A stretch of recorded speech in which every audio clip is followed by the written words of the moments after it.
Le Grand Matin Sud Radio, 7h-10h, Patrick Roger, Cécile de Ménibus. 7h45, le petit déjeuner politique ce matin, c'est Damien Abad, député LR de l'Ain et président du groupe LR à l'Assemblée nationale. Bonjour Damien Abad. Bonjour Patrick Roger. Renaud Muselier fait-il toujours bien partie de la famille des Républicains ce matin? Parce qu'avant-hier, Christian Jacob voulait lui retirer l'investiture au régional PACA en raison d'une alliance avec La République En Marche, et on se disait même qu'il pouvait être exclu. Alors il fait toujours partie de la famille ou pas? Oui, plus que jamais, parce qu'il a été très clair hier, et il a dit il n'y aura pas de ministre, il n'y aura pas de député En Marche sur cette liste. Et Christian Jacob avait eu raison dimanche de retirer l'investiture, parce que on a tous vu et lu le JDD avec cette déclaration insensée du Premier ministre qui, en pleine crise sanitaire, joue aux apprentis sorciers, fait de la politique politicienne et de la tambouille politicienne en disant Madame Cluzel sera sur la liste de Renaud Muselier. C'était bien sûr inacceptable pour nos militants, pour nos cadres et pour nos responsables politiques, et surtout pour la clarté que nous voulons dans cette élection. Nous voulons partir sur nos couleurs et gagner sur nos couleurs. On n'a pas besoin d'En Marche, qui ne représente quasiment rien dans les territoires, qui n'ont quasiment pas d'élus en région PACA. Bref, hier, ils ont avalé leur chapeau et c'est tant mieux. Oui, vous êtes sûr que c'est aussi clair que ça? Parce que la promesse de Muselier, il y a un peu de flou quand même. Il dit, il déclare vouloir travailler avec tous ceux qui voudront contribuer à son projet. Donc, il peut très bien avoir des marcheurs alors sur la liste, non? Dans ces conditions. Avec Christian Jacob, dont je veux saluer l'engagement qu'il a eu hier, et François Baroin et d'autres, on lui a mis 2 lignes rouges. Ouais. La première, c'est ni ministre, ni député En Marche.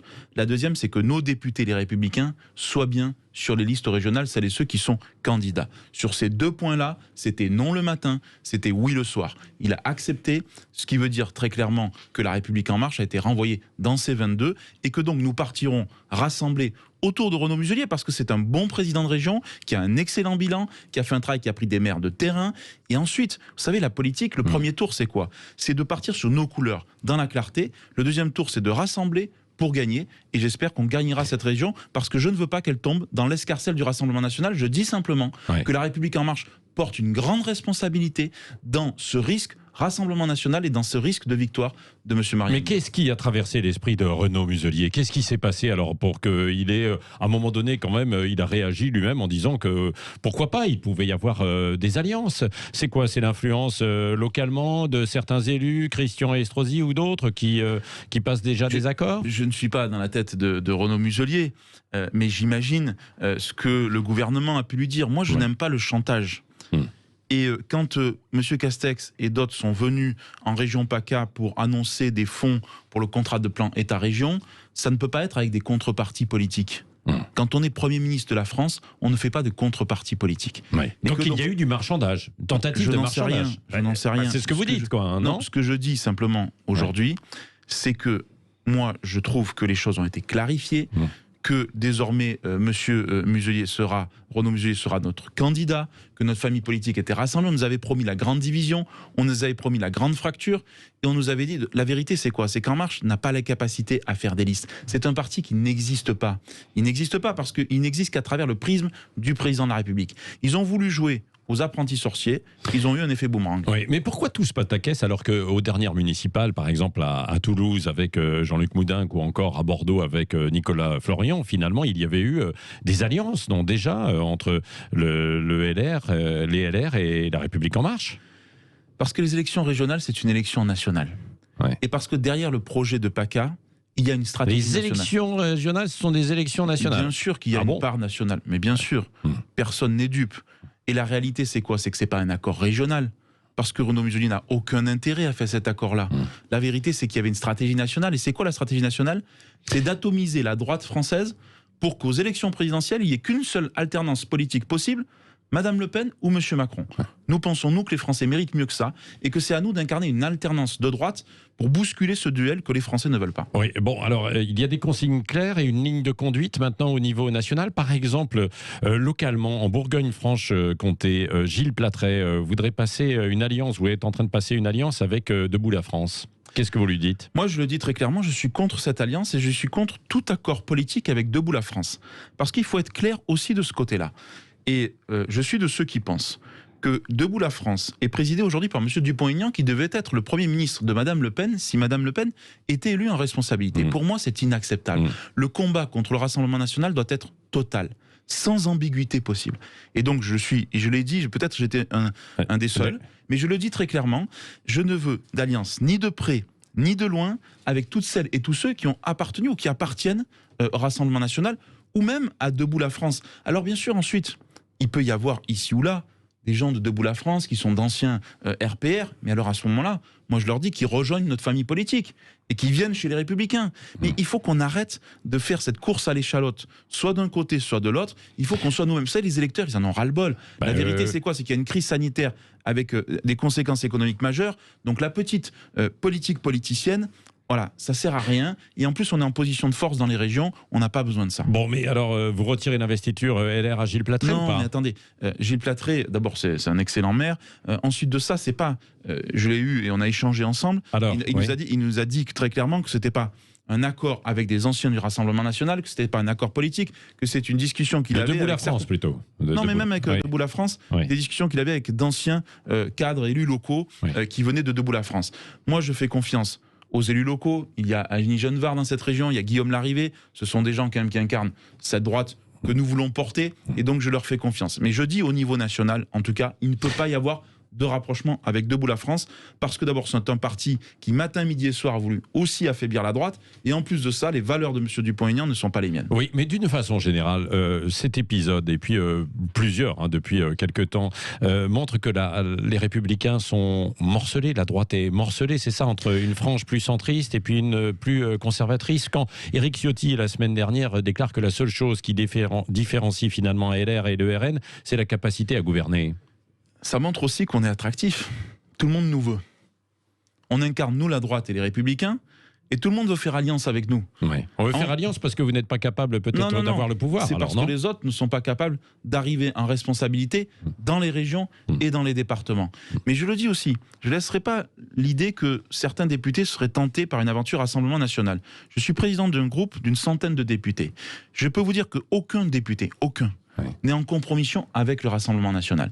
On peut avoir des convictions, parfois des différences de sensibilité avec une droite un peu plus forte, d'autres sur des convictions un peu différentes, mais ça c'est notre tronc commun. Et personne ne nous divisera. Nous ne sommes pas à vendre à la découpe. C'est très clair. Nous voulons porter une ambition présidentielle, nous voulons gagner ces élections et surtout donner une offre politique nouvelle et moderniser la droite. Et donc, on n'est pas à vendre à la découpe. Bon, donc ça veut dire qu'au second tour, il y aura des barrages, quoi qu'il en soit. Républicains. Mais, vous savez, sur le terrain, les fronts républicains, ça, c'est de la théorie. Ouais. La vérité, c'est quoi? C'est que le deuxième tour, il faut être en tête au premier tour et ensuite rassembler et fédérer. Mais bien sûr, on va être très clair. Moi, je ne veux qu'aucune région de France ne tombe dans l'escarcelle du Rassemblement national. Mais je veux plus que ça. Je veux que notre famille politique et nos amis politiques gagnent. En Auvergne-Rhône-Alpes, avec Laurent Wauquiez, nous sommes en capacité de gagner sur nos couleurs. Xavier Bertrand dans les Hauts-de-France également. Valérie Pécresse également. Donc, on le voit bien. Dans le Grand Est, on nous a dit, Jean de Rotner est aussi en capacité de gagner. Nous sommes en position de force. Ne soyons pas fébriles. Mais Damien Abad, pour gagner, il faut séduire aussi peut-être des électeurs du Rassemblement national. Comment les convaincre de venir chez vous plutôt que de voter pour Marine Le Pen? D'abord en assumant, en disant, on dit ce qu'on fait, on fait ce que l'on dit. Des électeurs sont partis de chez nous parce qu'ils ont été déçus quand on a été en responsabilité. Pas parce que la droite a trop fait, mais parce que parfois elle n'a pas fait assez, elle n'a pas suffisamment assumé ses convictions en responsabilité. Et donc ce que ces électeurs-là, ils attendent désormais, ce sont des actes.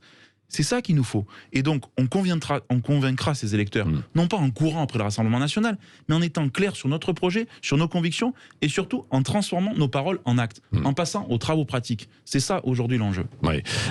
Vous êtes un soutien de Xavier Bertrand.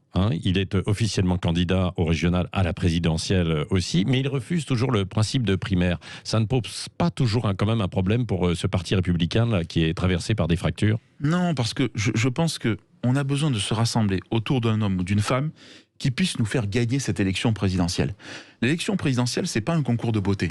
L'élection présidentielle, c'est la rencontre entre une femme ou un homme et un peuple. Moi, je considère que Xavier Bertrand a ses atouts pour incarner la droite aujourd'hui et demain. Parce qu'il incarne cette France des territoires, parce qu'aujourd'hui, il a montré dans son bilan la région qui peut parler bien au-delà de notre famille politique, et parce qu'on voit bien que c'est ni Macron ni Le Pen. Voilà, je pense qu'on verra à la rentrée ce qu'il en est. Je pense qu'aujourd'hui, ça fait partie, et je pense que c'est le mieux placé aujourd'hui. Après, il y a d'autres talents dans nos familles politiques. Oui. Je pense que Valérie Pécresse, ce qu'elle fait aujourd'hui sur l'écologie, le développement durable, ce qu'elle fait dans la région Île-de-France, eh bien, c'est très positif. D'ailleurs, les sondages le montrent. Je pense que ce que Laurent Wauquiez fait en Auvergne-Rhône-Alpes compte aussi également sur l'autorité, sur la sécurité. Voilà, Laurent Wauquiez pourrait revenir dans la course à la présidentielle. Ce dont nous avons besoin, c'est une équipe de France, c'est d'un collectif et ensuite d'un chef et d'un leader. Ça, je vous rejoins parfaitement. Il nous faut un candidat à l'élection présidentielle. D'ailleurs, je pense que dès qu'on aura ce candidat et que dès que tout le monde se mettra autour de la table pour choisir ce candidat, bien, les épisodes comme on a vécu hier, à mon avis, ils seront davantage derrière nous que devant nous. Un dernier mot, Damien Abad. Nous sommes le 5 mai. Aujourd'hui, Emmanuel Macron va se rendre à l'Institut de France pour participer aux commémorations du bicentenaire de la mort de Napoléon. Commémorer n'est pas célébrer, dit-on à l'Élysée. Qu'est-ce que vous attendez, vous, du discours du chef de l'État ? Qu'est-ce que j'adore le en même temps. Commémorer n'est pas célébrer. La vérité, c'est soit on assume, soit on n'assume pas. Assumons ensemble l'héritage de Napoléon. Napoléon, c'est le Code civil. Napoléon, c'est la Cour des comptes, c'est le Conseil d'État. Alors, je sais bien qu'il y a aussi l'homme du 18 Brumaire. Mais quand même, moi, et d'ailleurs, Richard Ferrand a eu raison. Il a dit hier à l'Assemblée nationale que célébrons les grands hommes plutôt que les petits slogans. Eh bien, je pense qu'il a entièrement raison. Et donc, nous l'avons dit depuis le débat, on n'a pas à s'excuser, on n'a pas à rougir de ça. Napoléon fait partie de l'imaginaire national français et donc c'est normal de le commémorer et de le célébrer. Oui, dernière question avec Cécile. Oui, Emmanuel Macron avait promis un débat national sur la consommation de drogue. Aujourd'hui est rendu à l'Assemblée nationale le rapport de certains parlementaires sur la légalisation contrôlée du cannabis récréatif. Est-ce qu'il faut légaliser est-ce que la légalisation peut engendrer la réduction du trafic, par exemple ? Non, moi je suis opposé à la légalisation parce que je pense que le message qui est envoyé aux familles, aux jeunes, c'est un message de dire finalement vous pouvez consommer de la drogue, c'est pas si grave que ça. Après, je veux saluer la mission du travail parlementaire qui est faite parce que une fois qu'on a dit ça, on sait que le sujet est plus complexe que l'on croit. Donc ne jetons pas des anathèmes. Il y a dans cette commission parlementaire, Robin Reda, d'autres députés les Républicains qui font un travail remarquable. Moi, j'attends leurs conclusions. Je demande qu'on les respecte et je pense que sur ce débat-là, qui, je sais, enflamme parfois entre les pour et les contre, il nous faut trouver des solutions. Ce qui s'est passé hier, encore une fois, à Stalingrad, c'est inadmissible. Enfin, d'avoir encore des collines de crack partout dans les territoires à Paris, c'est totalement inadmissible. Vous êtes sur la ligne de Gérald Darmanin, alors ? Oui, je dis simplement que le sujet est un peu plus complexe que l'on croit, mais à titre personnel, je suis opposé pour cette raison-là, parce que je pense que le message politique que l'on envoie n'est pas le bon message politique. Oui, d'ailleurs, je n'ai pas compris pourquoi M. Darmanin a dit le contraire à mes propos, puisque je n'ai jamais dit le contraire. Ouais. Merci Damien Abad, député LR de l'Ain et président du groupe LR à l'Assemblée nationale. Et dans un instant, le journal de 8h, à tout de suite.